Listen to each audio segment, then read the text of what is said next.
Guys कुछ technical glitch आ गया, थोड़ा वेट करो।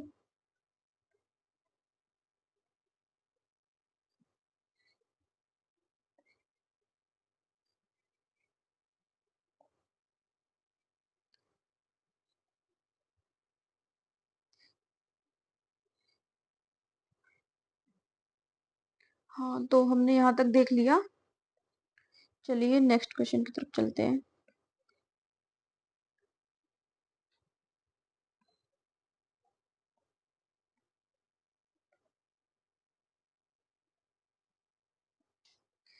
एमपी में कौन सा बॉक्साइट क्षेत्र सही सुमेलित नहीं है?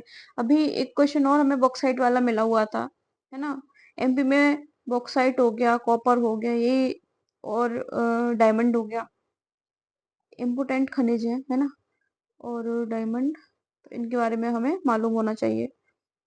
तो इन्होंने पूछा है कि कौन सा क्षेत्र जो है सुमेलित नहीं है, मैच द फॉलोइंग है। देखते हैं। देखो, बालाघाट में बॉक्साइट है, सतना में है, मंडला में है। चलो आपको सिर्फ ये भी पता है, बाकी दो नहीं पता, कोई बात नहीं। आपको ये तो पता होगा कि श्योपुर में तो नहीं ही है, ठीक है। बाकी यहाँ हो सकता है, बट श्योपुर में पॉसिबल ही नहीं है। इसका आंसर क्या हो गया? हीरापुर, श्योपुर। जबकि ये बॉक्साइट की खाने हैं, फेमस खाने हैं, रक्ती दादर, रानीपुर और मुंडी दादर, है ना। तो ये क्या है ना, हमें बालाघाट वाली जो खाने हैं तीन चार, वो याद होना चाहिए। मंडला की, सतना की, जहां जहां बॉक्साइट की खाने हैं वो उनका नाम एक हमें रफ आइडिया होना चाहिए। एक और चीज है कि इसकी जो खाने होती है ना, उसमें दादर आता है, तो इससे भी हम याद रख सकते हैं। दूसरा क्या है, देखो मैं आपको एक चीज बताती हूँ, जो एपी का एग्जाम होता है ना, या ऐसा कोई भी एग्जाम जिसमें दो पेपर हो रहे हैं, पेपर 1 और पेपर 2। पेपर 1 में एमपी वाला पोर्शन यदि वो पूछ रहा है ना, तो कुछ क्वेश्चन तो बहुत इजी पूछेगा, और कुछ क्वेश्चन क्या, अब देखो अब आपसे तो पूछेगा नहीं। चलो ये भी उसने पूछ लिया कि बॉक्साइट कहाँ मिलता है, कॉपर कहाँ मिलता है, ये हो गए इजी क्वेश्चन, ठीक है। इनका लेवल हो गया थोड़ा इजी।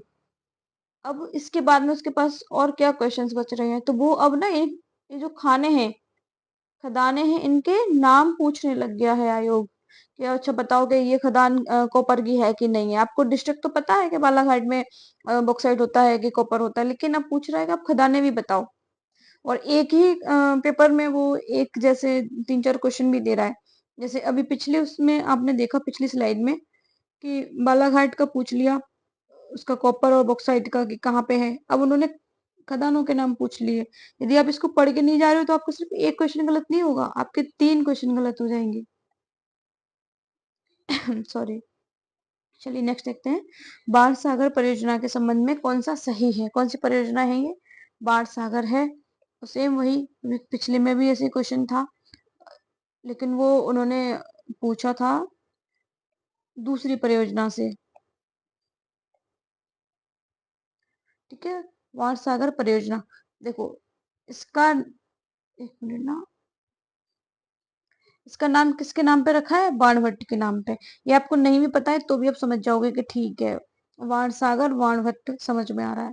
अब नेक्स्ट क्या क्या है? एमपी, बिहार और झारखंड के कुछ हिस्सों को सिंचाई सुविधा प्रदान करती है। तो आपने एक चीज नोटिस की होगी ना, कि एमपी में जितनी भी परियोजना है वो किस किस के साथ है? या तो वो एमपी प्लस राजस्थान, या फिर यूपी, या फिर बिहार, और चलो गुजरात भी मान लो, है ना।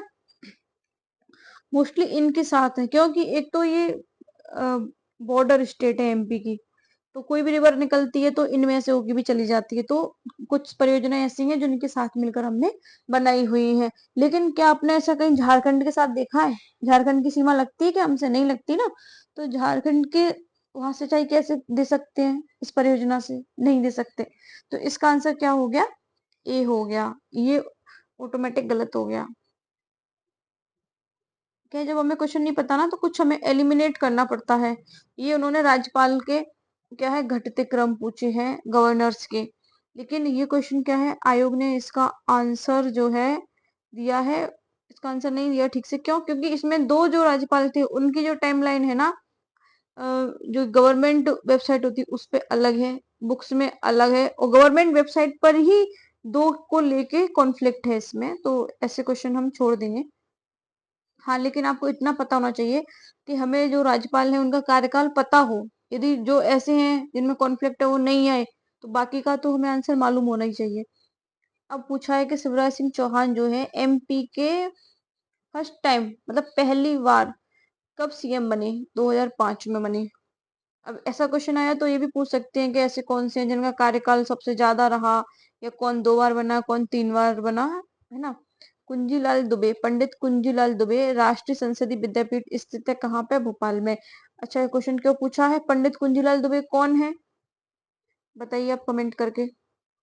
एमपी राज्य निर्वाचन आयोग कब बना? 15 फरवरी 1994 में बना। ये फैक्चुअल क्वेश्चन है, इसको याद ही करना पड़ेगा। और इसका आंसर यदि हमें नहीं पता है तो हम इसको बस गैस कर सकते हैं कि 56 में तो नहीं बना होगा, है ना, क्योंकि एमपी ही अलग अलग था, 50 में भी नहीं। बस इन दो में से कोई एक आप फाइंड कर लोगे ना तो आंसर आ जाएगा। नेक्स्ट है राज्य निर्वाचन आयोग की सेवानिवृत्ति आयु क्या है? इसमें भी आयोग ने क्वेश्चन जो है आंसर गलत दिया है, और इसमें भी शिशु मृत्यु दर क्या है?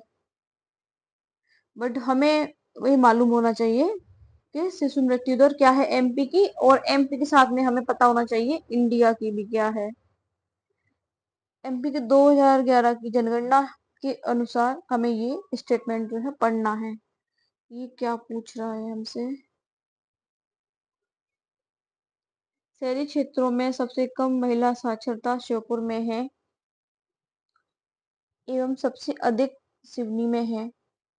मंडला जिले में ग्रामीण जनसंख्या का सबसे अधिक अनुपात है। एमपी में महिला साक्षरता पिछले दशक में 8.9% क्या है बड़ी है।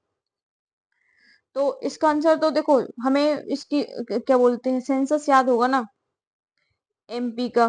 कौन सा वाला? 2011 वाला। तो ही हम इसको सॉल्व कर पाएंगे, और इसमें कुछ भी ऐसा लॉजिक वाला नहीं है, ये सीधा फैक्चुअल है। तो इसका आंसर ए और क्या है, सी सही है, क्योंकि मंडला में नहीं है ग्रामीण जनसंख्या का अनुपात ज्यादा। स्थिर भाव के आधार पर 22-23 में एमपी की प्रति व्यक्ति आय क्या है? पर कैपिटा इनकम, पीसीआई क्या है? 65,023 रुपए है। अब ना देखो, ये क्वेश्चन दो टाइप से बनता है प्रति व्यक्ति आय वाला। एक बनता है स्थिर भाव पर, और एक बनता है प्रचलित भाव पर। कैसा? प्रचलित भाव पर। स्थिर भाव पर हमेशा कम होता है, और प्रचलित भाव पर हमेशा ज्यादा होता है। जैसे 65,000 है इस पे, तो प्रचलित भाव पर लगभग होगा 1,42,000 के आसपास, कुछ ऐसा था उस टाइम पे, जब ये 22-23 की बात हो रही है ना। तो मतलब लाख में था, ये देखो हजार में है, तो प्रचलित भाव पर हमेशा ज्यादा रहेगा, और जो स्थिर भाव है ना उस पर हमेशा कम रहेगा। और ये मतलब ये वाला क्वेश्चन जो है हम कैसे सॉल्व कर पाते हैं? एमपी की जो इकोनॉमिक सर्वे होती है ना, या बजट होता है, उसमें भी ये दिया रहता है। तो ऐसे क्वेश्चन हमें वहां से मिलते हैं। या फिर आपको ज्यादा कुछ नहीं पढ़ना, तो एमपी करंट अफेयर की कोई भी जो बुक आती है ना, कोई भी पतली सी बुक ले लो, उसमें ये क्वेश्चन रहता ही है कि स्थिर भाव पर प्रति व्यक्ति आय क्या है, और प्रचलित पर क्या है। और ना सिर्फ एमपी की, इंडिया की भी हमको पता होना चाहिए कि इंडिया में क्या है। और हमें ये भी पता होना चाहिए कि हम इंडिया से ऊपर हैं कि नीचे हैं। कभी कभी ये ऐसे स्टेटमेंट वाला क्वेश्चन भी देते हैं। ठीक है, नेक्स्ट देखते हैं। स्वच्छ भारत मिशन के तहत भारत सरकार से 5 स्टार रेटिंग किसको मिली? तो इसका आंसर इंदौर ही है। बाजरे की फसल है खरीफ फसल, बिल्कुल इजी क्वेश्चन है। एमपी के, अब लेकिन आपको रबी फसल भी पता होना चाहिए, गेहूं, सरसों, ठीक है, जायद भी पता होना चाहिए, गर्मियों वाली जो लगती है सब्जियां वगैरह। एमपी के मुख्यमंत्री द्वारा लाडली बहना योजना का शुभारंभ कहाँ से किया गया? भोपाल से, क्योंकि करंट अफेयर का क्वेश्चन है। किस लेखक को साहित्य अकादमी ने हिंदी साहित्य युवा पुरस्कार? साहित्य अकादमी जो होती है ना, उसमें भी दो टाइप के पुरस्कार होते हैं। एक मिलता है युवा पुरस्कार, ये शायद 30 या 35 साल के लोगों को मिलता है। और एक होता है साहित्य अकादमी पुरस्कार, वो इससे ऊपर के लोगों को मिलता है। तो ये मोस्टली क्वेश्चन पूछा जाता था कि साहित्य अकादमी पुरस्कार किसको मिला, लेकिन यहाँ आयोग ने पूछा है कि युवा पुरस्कार किसको मिला। ठीक है, तो हमें जब ये पुरस्कार हम पढ़ेंगे ना, तो हमें दोनों पता होना चाहिए, एक तो ये नॉर्मल वाला और एक ये युवा वाला। 2021 का गांधी शांति पुरस्कार किसे दिया गया? गीता प्रेस गोरखपुर को दिया गया। सिकल सेल एनीमिया मिशन 2027 का शुभारंभ किस राज्य से किया गया? ये बहुत ही इंपॉर्टेंट क्वेश्चन है, इस पर हमें एक स्टार लगा लेना चाहिए। ठीक है, क्यों? क्योंकि देखो एमपी में ना सिकल सेल एनीमिया को लेके बहुत ज्यादा काम हो रहा है, क्योंकि ये ट्राइब से रिलेटेड है ना। ट्राइब्स में सबसे ज्यादा सिकल सेल एनीमिया की प्रॉब्लम देखने को मिलती है। तो ये क्वेश्चन बार बार रिपीट हो रहा है अभी 1-2 साल से ही एग्जाम में ना। अभी इन्होंने पूछ लिया कहाँ से स्टार्ट हुआ, एमपी से हुआ, तो हमें इसकी डेट भी पता होना चाहिए, डेट भी पूछ सकते हैं, एमपी के किस जिले से हुआ, और इसके ना फीचर्स क्या क्या हैं, ये सब हमें मालूम होना चाहिए। गांव की बेटी योजना किस राज्य से जुड़ी हुई है? एमपी से जुड़ी है। कूनो राष्ट्रीय पार्क में लाए गए चीता किस देश से आए हैं? ये तो आपको पता ही होगा कि हम लोग चीता लेके आए थे। और कहाँ से, देखो इन्होंने पूछा किस देश से लाए हैं, कहाँ से लाए हैं? नामीबिया से। लेकिन अब लाके कहाँ रखा है हमने? कूनो नेशनल पार्क में रखा है, केएनपी में, कूनो नेशनल पार्क में। ठीक है, तो अब हो सकता है कि आगे कभी पूछ ले कि जो चीता लेके आए थे वो कहाँ पे रखे हुए हैं। ये क्वेश्चन जो है ना कभी भी ओल्ड नहीं होगा, क्योंकि चीता लाना एक तो बहुत बड़ी बात थी, और चीता को लेके लगातार कुछ ना कुछ अपडेट्स जो है आते ही रहते हैं। अभी अभी अभी रिसेंट आया है कि उन्हें कहीं और भी रिलोकेट कर रहे हैं, मतलब एक सेंचुरी में, एक नेशनल पार्क में तो है ही, अब उनको एक और जगह पर ले जा रहे हैं। तो किस जगह ले जा रहे हैं वो आपको ये पता करना है, और यदि पता है तो आपको रिकॉल करना है। ठीक है, विश्व बैंक के नवनिर्वाचित अध्यक्ष कौन है? अभी कौन वहां पे अध्यक्ष बने हुए हैं वर्ल्ड बैंक में? अजय बंगा है। ठीक है, करंट का क्वेश्चन है, और हमें करंट में जब ऐसा कुछ बने तो पता करते रहना चाहिए। इनका कुछ इंडिया से भी लिंक है, यानी कि इंडिया से रिलेटेड है ये। हिंडोला महल एमपी के किस जिले में है? धार में है। महल वेल एमपी के हमें देखना है। हाल ही में अ, अच्छा ये गलत लिख दिया है। शुरू किए गए डाक कर्मयोगी पोर्टल का क्या उद्देश्य है? कर्मचारियों का प्रशिक्षण, यानी कि जो पहले से एम्प्लॉय हैं उनको ट्रेनिंग देना।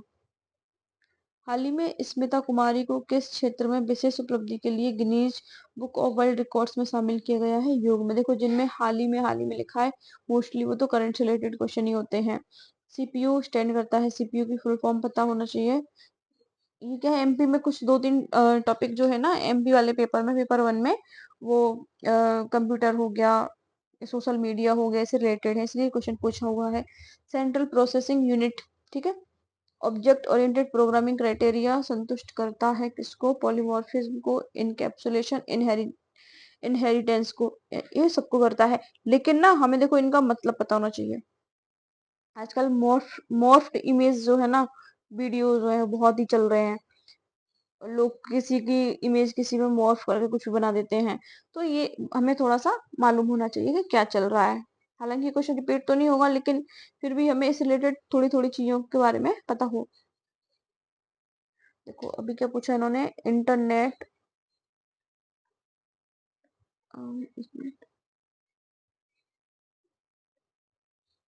इंटरनेट ट्रेड के लिए पॉपुलर मार्केटिंग स्ट्रेटेजी है, क्या है? नहीं है, सॉरी नहीं है, पूछा है। ओके ओके, नेगोशिएशंस नहीं है। अब क्या, ये क्या पूछा है देखो, आपको कोई भी ना क्या बोलेंगे उसको, ई कॉमर्स एक्टिविटी करनी है। ओके, इंटरनेट ट्रेड मतलब ई कॉमर्स ही हो गया कि आप इंटरनेट पे आके ट्रेड कर रहे हैं, व्यापार कर रहे हैं। तो आप कभी आप देखोगे, जैसे कि एग्जांपल आप लो फ्लिपकार्ट, फ्लिपकार्ट लिया हमने, तो वहां पे देखो, एक तो आपने फ्लिपकार्ट पे कोई प्रोडक्ट जो है ना उसको फ्लिपकार्ट पे डाल दिया कि हमें बेचना है, तो आप क्या करोगे? प्रमोशन करोगे, उसका एड दोगे, या फिर हम देखते हैं हमारे मोबाइल पर ना एड आते रहते हैं किसी प्रोडक्ट के, जो हम सर्च करते रहते हैं, जैसे कि आपने कोई वॉच देखी तो उसका एड आता रहेगा, यानी कि वो प्रमोशन हो रहा है उसका। दूसरा, उसकी प्राइस दिखती है हमें, है ना, प्रोडक्ट भी दिखता है। लेकिन आपने एक चीज देखी होगी कि नेगोशिएशंस नहीं कर सकते हम वहां पे, यानी कि बार्गेनिंग नहीं कर सकते, बार्गेनिंग नहीं कर सकते। जैसे कि हम किसी लोकल मार्केट में जाते हैं, है ना, लोकल मार्केट में, वहां जाके हम अपने प्रोडक्ट को लेके कोई भी चीज हमें खरीदना है, क्या बोलते हैं कि नहीं, यदि ये 1000 रुपए का है ना तो आप इसको 800 में लगा लो, 700 में लगा लो, ऐसे बार्गेनिंग करते हैं ना। तो ये चीज नेगोशिएशन करना, बातचीत करना, ये इंटरनेट ट्रेड पे पॉसिबल नहीं है, क्योंकि वहां पे प्राइस जो है क्या रहती है, फिक्स रहती है। यदि कोई डिस्काउंट देना है ना तो ये पूरा किसके हाथ में रहता है, सेलर के हाथ में रहता है, बायर के हाथ में या कंज्यूमर के हाथ में नहीं रहता। ठीक है। निम्न में से कौन सा आर्टिफिशियल इंटेलिजेंस का रूट नहीं है? अब यदि इसका आंसर हमें नहीं पता तो देखो, फिलोसफी है कि नहीं, नहीं मालूम, इवोल्यूशन का नहीं पता, कंप्यूटिंग का नहीं पता, का रूट नहीं है पूछा है इन्होंने। एक तो नहीं वर्ड पर भी हमें ध्यान देना है। तो हमें पता होना चाहिए कि आइसोलेशन का मतलब क्या होता है। यदि हमें आइसोलेशन का मतलब पता है तो बाकी तो हम समझ ही जाएंगे कि देखो, एआई है, एआई और आइसोलेशन नेवर पॉसिबल है ना। एआई और आइसोलेशन तो हो ही नहीं सकता। आइसोलेशन मतलब कि आपको किसी चीज से कोई लेना देना ही नहीं है, आप एकदम ही न्यूट्रल टाइप हो गए। न्यूट्रल तो नहीं कहेंगे, आइसोलेट हो गए, जैसे कि किसी चीज से मतलब नहीं रखना है ना, किसी चीज से फर्क नहीं पड़ना। तो यदि एआई ऐसा करेगी, यदि एआई जो है आइसोलेट हो गई, तो वो बाकी का काम कैसे करेगी, कैसे वो डेटा कलेक्ट करेगी, कैसे हमें अलग अलग जो है हम सर्च करते हैं, कोई भी क्वेश्चन हम पूछे उसका जवाब कैसे दे पाएगी वो, है ना। आइसोलेशन मतलब एक जगह पर ठहरा हुआ या उसको कोई मतलब नहीं है, कटा हुआ सबसे। और आइसोलेशन का उल्टा क्या है, वो एआई कर रही है कि भाई उसमें आप एक चीज सर्च करो, वो दूसरे का रेफरेंस दे देगी कि अच्छा इस पे तो नहीं जाना तो आप उस पे चले जाओ, उससे आप और आगे चले जाओगे। जैसे न्यूरॉन्स कनेक्ट होते हैं वैसे ही इस पे चले गए, ब्रांचेस के अंदर ब्रांचेस उसकी ओपन होती चली जाएंगी। तो आइसोलेशन इसका आंसर राइट है। निम्न में से कौन यूजर डाटाग्राम प्रोटोकॉल को सपोर्ट नहीं करता? तो देखो, अब आप समझ रहे होंगे कि नेटवर्क फाइल सिस्टम तो करता ही होगा, एनएफएस, डीएनएस, है ना, एसएनएमपी भी करता है। तो ये तो नहीं करता, ये तो ऑप्शन ही ऐसा है कि जिसको देख के ही हम समझ जाएंगे, तो इसका आंसर हो ही नहीं सकता। यूएसबी पोर्ट को किस वर्ष प्रस्तावित किया गया था? हाँ, यूएसबी क्या है, यूनिवर्सल सीरियल बस, है ना। ये पेन ठीक से चल नहीं रहा होगा, इसका चार्जर खत्म हो गया है, चार्जिंग इसका। तो ये कब मतलब आया था, 1996 में आया था। पिछली पेपर में भी हमने देखा था कि यूएसबी से रिलेटेड एक क्वेश्चन दिया हुआ था, उसी में हम थोड़ा सा जाके यदि इसको पहले तैयार करके गए होते तो इसमें देखो आप कम से कम पिछले पेपर से लेके इसमें 5-6 क्वेश्चन तो इजीली रिपीट हुए ही हैं, जितना मैं अभी रिकॉल कर पा रही हूँ, बाकी ज्यादा भी हुए होंगे। एआई का उपयोग निम्न में से कौन करता है? एलेक्सा ठीक है, सीरी करती है, कॉर्टाना, ये सब करते हैं। आपको पता ही है, ये अमेजोन का है, ये एप्पल का है। तो क्या है, सभी एआई का ही तो रूप है। एटीएम मशीन होता है। पिछले पेपर में भी आपने देखा, क्वेश्चन था business to business, business to administration, business to consumer. उन्होंने पूछा था कि कौन सा ई कॉमर्स का प्रकार नहीं है, ये पूछा था। और अब उन्होंने क्या पूछ लिया, बताओ एटीएम मशीन में से क्या है। तो एटीएम मशीन हम कैसे पता करेंगे कि क्या है? देखो, एटीएम मशीन में क्या बिजनेस टू बिजनेस हो रहा है क्या? नहीं। Business to consumer yes. Government to business नहीं। गवर्नमेंट टू कंज्यूमर नहीं। देखो, इसका आंसर ये वैसे नहीं होगा, यही रहेगा बिजनेस टू कंज्यूमर। क्यों? क्योंकि ये कोई बिजनेस है, ठीक है, बैंक मान लिया हमने और वो हमें पैसे दे रहा है। बैंक तो गवर्नमेंट भी हो सकता है, लेकिन जो बैंक है ना, बैंक ने लिया एटीएम, तो एटीएम जो प्रोवाइड करा रहा है वो तो बिजनेस ही हुआ ना उसका। वो क्या दे रहा है, हमें दे रहा है मनी। कौन है हम है कंज्यूमर। तो ये आप समझ में आपको आ गया होगा। 1 गीगाबाइट किसके बराबर होता है? ये तो फैक्चुअल है, इसका तो मालूम होगा। माउस, जॉयस्टिक और ट्रैकबॉल। इतना इजी क्वेश्चन देखो, क्या ये पॉइंटिंग डिवाइसेस है? स्कैनिंग है क्या? नहीं। स्कैन करता है क्या माउस? नहीं। स्टोरिंग है क्या? नहीं है। स्टोर करता है किसी चीज को? नहीं करता। मल्टीमीडिया डिवाइस है? नहीं। पॉइंटिंग डिवाइस है। पॉइंटिंग डिवाइस क्या होता है, जैसे कोई भी ऐसी डिवाइस जिसमें एक पॉइंटर होता है और जिसे आप ऐसे ड्रॉ कर सकते हैं, कुछ भी लिख सकते हैं, कोई चीज ऐसे सिलेक्ट कर पा रहे हैं, है ना, पॉइंटर डिवाइस बोलते हैं। जैसे अभी ये पेन चल रहा है तो ये क्या है, ये भी एक पॉइंटर डिवाइस है। तो आई होप आपको ये पेपर अच्छे से समझ में आ गया होगा। और आपको कुछ भी इससे सीखने को मिला तो आप मेरे चैनल को सब्सक्राइब कर सकते हैं, कमेंट करें। आपका कोई सजेशन हो, डाउट हो, वो आप कमेंट में पूछ सकते हैं। और आप इस चैनल को ज़्यादा से ज़्यादा शेयर करें। इसमें हम एपी का कंप्लीट सिलेबस कराएंगे और एग्जाम से पहले हम पूरा कंप्लीट करेंगे और इसका हम क्विक रिवीजन भी करेंगे और आपको इससे काफ़ी फायदा होगा। यही नहीं, इस चैनल पे हम नेट जेआरएफ का जो बैच है ना वो भी स्टार्ट करेंगे, वो भी पूरा फ्री रहेगा आपका। आपको उसके लिए कुछ भी पे नहीं करना है, ठीक है। इसके अलावा एमपी कमेंट आया था किसी का, तो बोला कि एमपी भी कराओ, तो इस पे मैं अभी आपको एमपी भी कंप्लीट कराऊंगी। लेकिन देखो क्या है ना, अभी हमें थोड़ा स्पीड एक अच्छी मेंटेन करके रखना पड़ेगी क्योंकि एग्जाम में टाइम बहुत कम है। और यदि हमें पेपर 1 और पेपर 2 दोनों ही कवर करने हैं ना, तो आप ये मान के चलो कि हम अभी थोड़ा मतलब पढ़ नहीं रहे, हम बस रिवाइज कर रहे हैं, आप ऐसा समझ के चलो। इसलिए हम चीजों में इन डेप्थ नहीं जा रहे हैं। और क्या है देखो, आप यदि एपी का पेपर दे रहे हो ना, तो आपने नेट या सेट तो कर ही रखा है, तो चीजों को कैप्चर करना आपके लिए बहुत इजी है। इतना टफ नहीं रहेगा कि ठीक है हमें कुछ समझ में नहीं आ रहा है, आपको चीजें समझ में आने लगेंगी, एक रिदम बन जाएगा ना। तो आपको ये भी लगेगा कि हाँ हमारा सिलेबस भी कंप्लीट हो रहा है और कंप्लीट हो भी जाएगा। ओके।